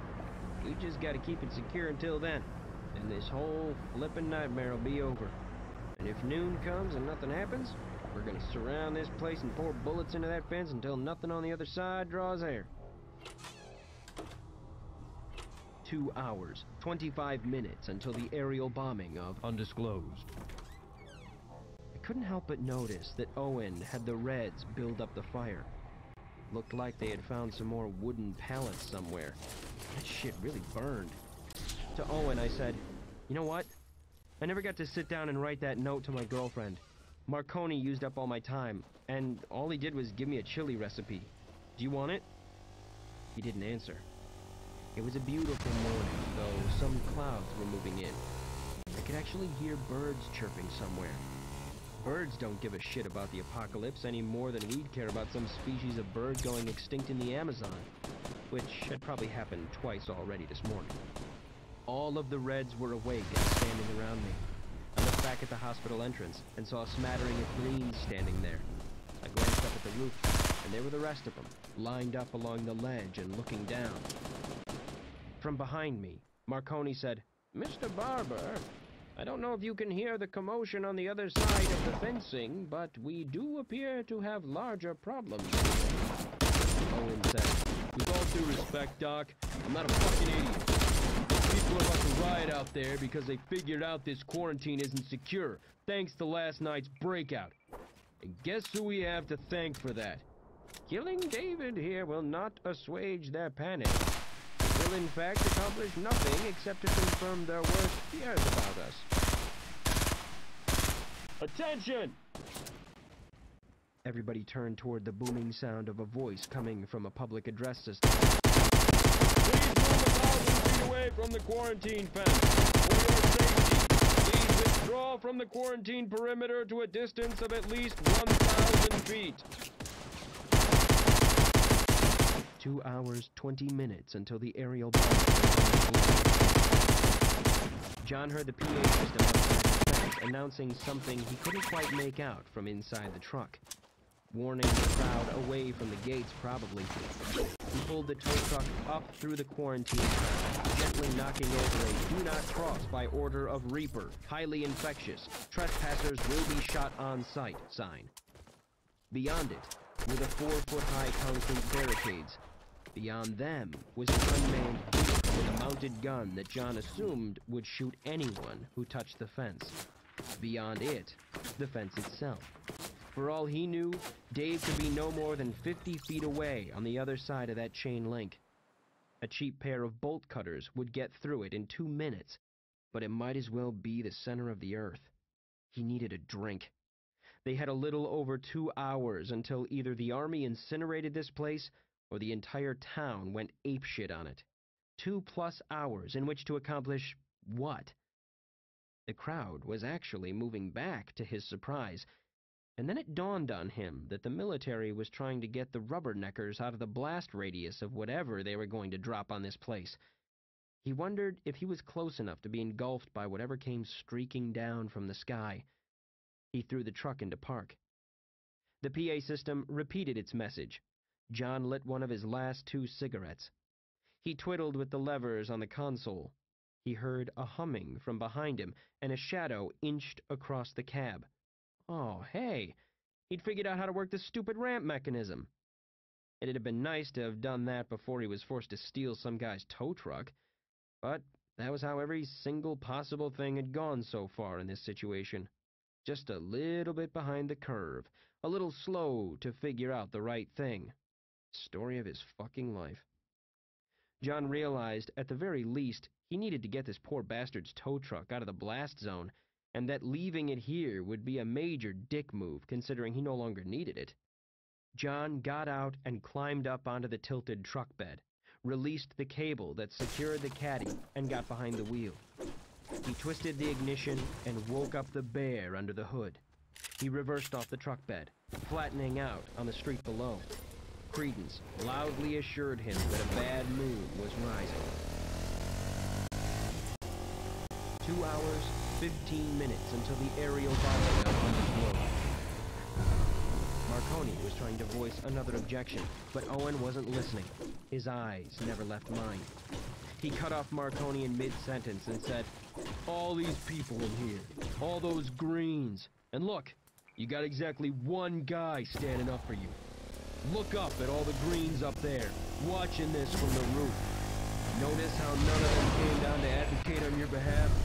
None of them are throwing themselves in front of you saying, 'You take him, you gotta take me too.' You know why? Because every single one of them knows you wouldn't do it for them." 2 hours, 14 minutes until the aerial bombing of Undisclosed. John backed up in the caddy and kept backing up, farther and farther down the street, the tow truck and its tilted bed shrinking in his windshield. He stopped. He thought. He flicked his cigarette out of the window. He buckled his seatbelt. 2 hours, 10 minutes until the aerial bombing of Undisclosed. Owen said, "Dude, this is going to be lost on you, but I need to say it, because we are going to die, Wong. Don't think I don't understand that. I know the feds aren't going to let us out of this place, so let me say my bit.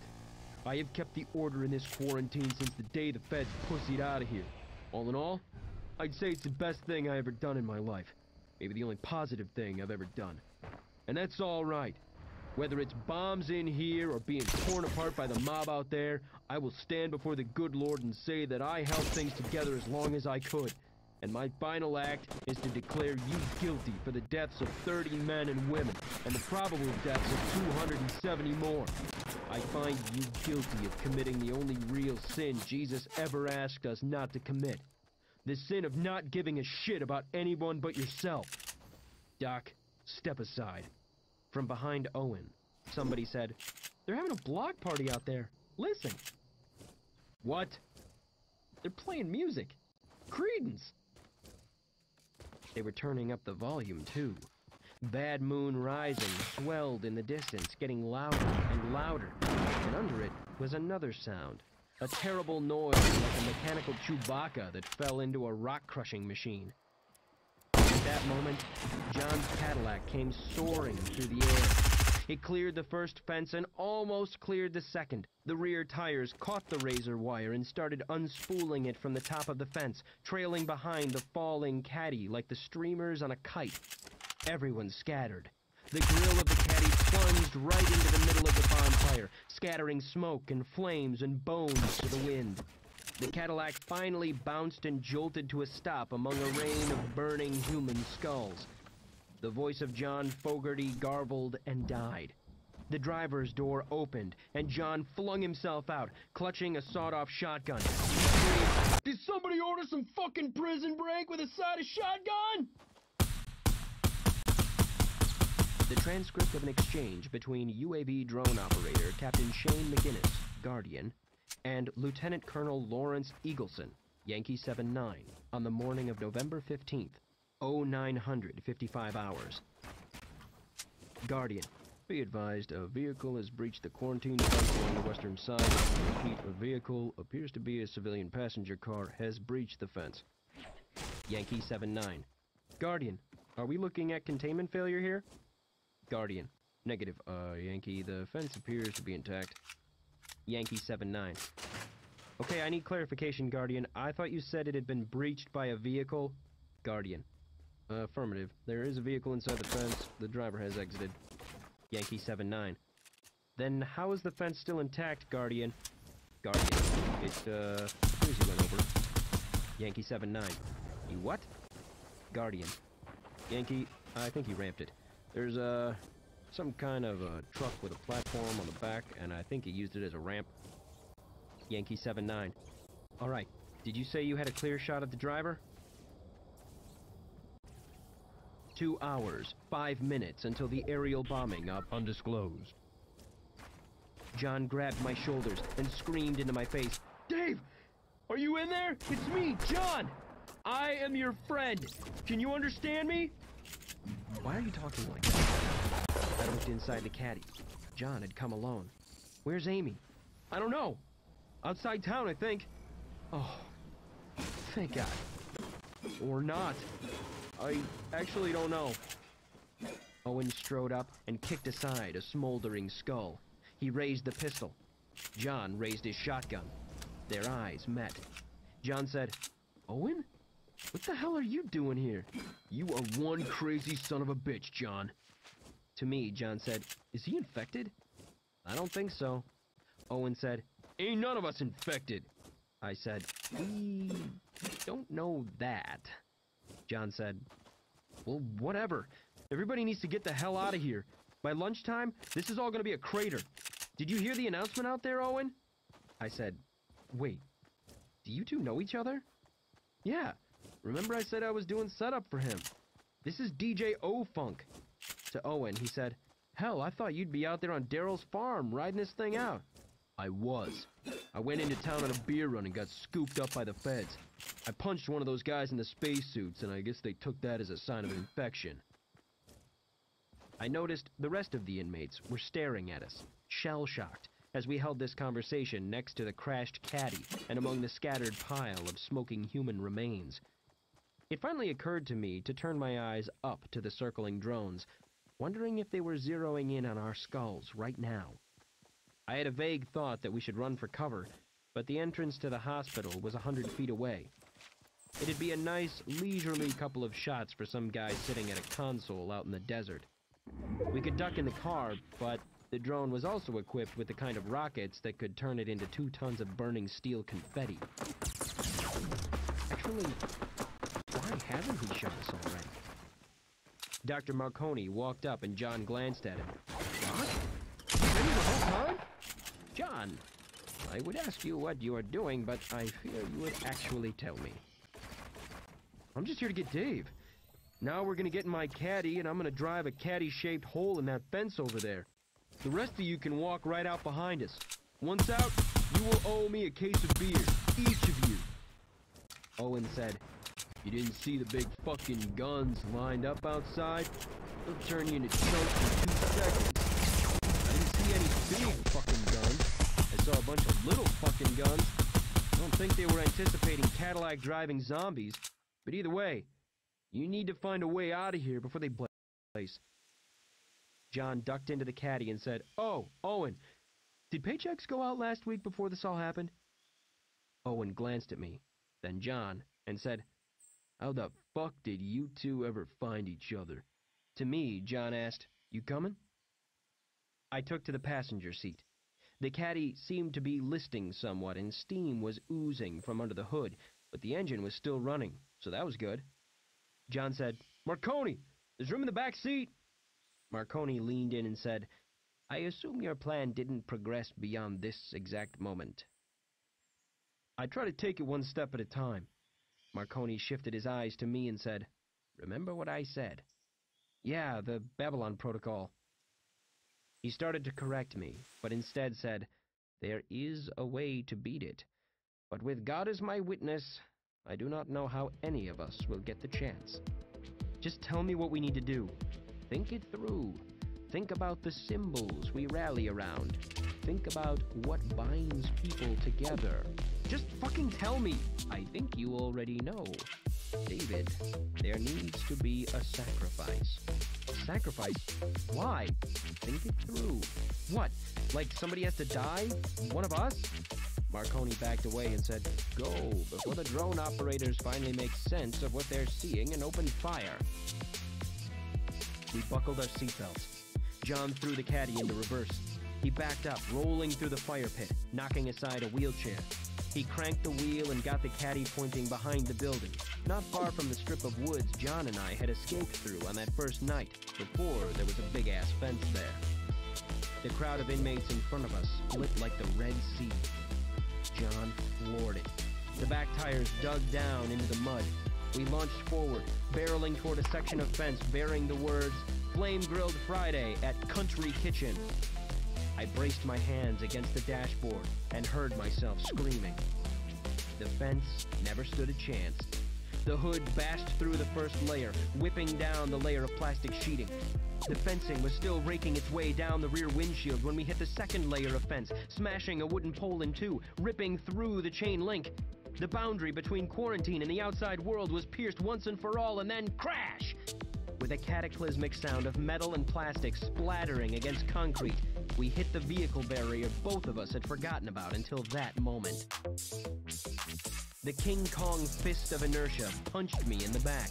My last memory before I blacked out was the filthy windshield about 1 inch from my face, and the seatbelt then yanking me roughly back. When I came to, the hood was crumpled up in front of me and John was shaking me saying, "Get down!" Since I had temporarily forgotten where we even were, I also had forgotten what exactly I was ducking away from. I groggily turned to look outside of the driver's side window and saw a hulking camo-painted vehicle with no driver.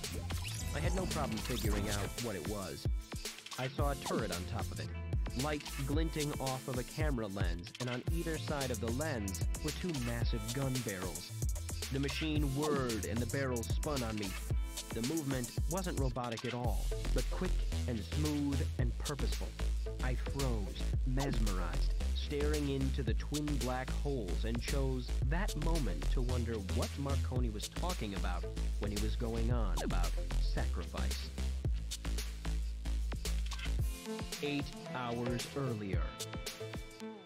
Bing, bing, bing. The RV's door-open chime wafted through the frozen night.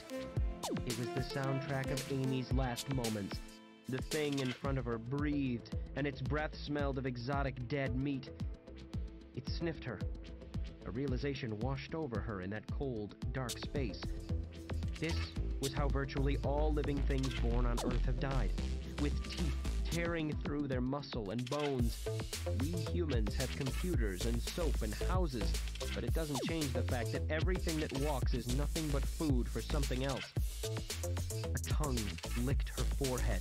Amy instinctively threw up her hand to ward off her attacker and grabbed a handful of fur. Amy opened her eyes, and in the darkness, found Molly staring back at her. Molly sniffed her again, turned, inspected the Pop-Tarts on the floor among the broken glass, then trotted over to the side door of the RV, staring at Amy and wagging her tail. Dog language for, I need you to open this door for me because I do not possess hands. Strangely, that got Amy's legs moving again. Molly needed to go out. Amy had responded to that canine nonverbal cue 1,000 times. She moved quickly to the door, steeled herself, and pushed it open. Molly jumped into the night, into the still air that minutes ago had carried dying screams and the visceral crack of gunfire. Into the night, where teeth and mindless appetites waited, digesting the entrails of boys she'd been laughing and joking with an hour before. Stop freaking yourself out and move! Molly returned, looking at Amy expectantly. Amy stepped into the night air, crouching low, keeping her eyes focused on Molly to keep the terror at bay. The dog was not afraid. Amy got ready to run, trying to decide which direction to go. She looked at Molly, as if hoping for a suggestion. Molly made a beeline for the basement window. No. Molly jumped over 2 piles of guts that used to be Josh and Donnie and disappeared into the cafeteria Amy had seen on the grainy camera. No. From below, Molly barked. Amy decided that dying out here in the yard in the open air was somehow better than dying down in that dark basement. Molly barked again, but this time it was followed by the sound of shuffling footsteps behind her, somewhere in the night. A lot of them. Something was out here. Down there in the room, Molly was still alive and unharmed. Still, Amy half decided to just go running off into the night. But to where? She got down on hand and knees and crawled through grass that was slimy and sticky with blood and other bodily discharges that were never meant to leave the confines of their organs. Her knees squished through spilled entrails until she awkwardly climbed/fell through the window. Amy was blind in the darkness. The lantern was gone. The flashlight was gone. Molly was immediately at her side. Amy reached down to touch her, then grabbed her collar. Molly pulled her along, Amy using her as a seeing eye dog. Amy kicked a corpse and stumbled, catching herself via the pure desperation to not have to crawl through any more guts. Molly led her out of the room, into the hallway, and Amy tried to pull her away from the direction of the stairwell and the maintenance room down there that she knew was now a mass grave. Molly would not budge, pulling the other way, heading for the stairs. No! Amy didn't care what Molly had in mind. She wasn't going down into that basement. Not now, not ever. Not for $1 million. Not if her life depended on it. Amy pulled one way. Molly planted her feet and pulled the other. Fine. Amy let go and charged off into the darkness of the hall toward whatever lay at the opposite end of the stairs and the twitching, writhing tomb she knew lay below. She threw her hand in front of her, walking blind, and eventually found a metal door just like the one she was running from. A locked door. She ran her hand along the handle and deadbolt, hoping to find a lever, but instead finding a keyhole, one requiring a key she did not have. Clawed feet scratched up the floor tiles behind her, Molly coming back to say, "See?" Amy didn't move. She shivered. Her pants were wet. Her fingers were sticky with other people's blood. Molly barked. Amy grabbed her collar and allowed herself to be led down the hallway. They reached the end and the stairs. Down they went. They emerged onto the cell block, and there was the stench of sewage and gunpowder, and there were the doors and the scratching noises behind the doors. Amy blocked it all out. Molly pulled her along, and Amy knew where they were going. They reached the maintenance door. In the darkness, Amy ran her hand over it and felt puckered bullet holes. She closed her eyes, let out a breath, and said a silent prayer. She pushed the door open. What lay beyond the door was hell. Smoke filled the room, wafting between the rusting pipes and ducts that made the big room look like it was being attacked by a giant robot octopus. It stank like fireworks and burned cloth and scorched meat. A single tiny white shaft of light stabbed up from the center of the floor from a dropped flashlight. It illuminated just enough of the nightmare so that Amy would be seeing it for the rest of her life. Dead, open eyes stared up at the ceiling. Open mouths, twitching fingers, all of the bodies wearing the same solid color. She felt her stomach turn. Molly pulled free and stepped across corpses, trotting past the tiny shaft of light, continuing into the shadows beyond. She stopped at the opposite wall, looked back at Amy, and wagged her tail. Amy focused on the light. She was determined to block out everything else from this nightmare place.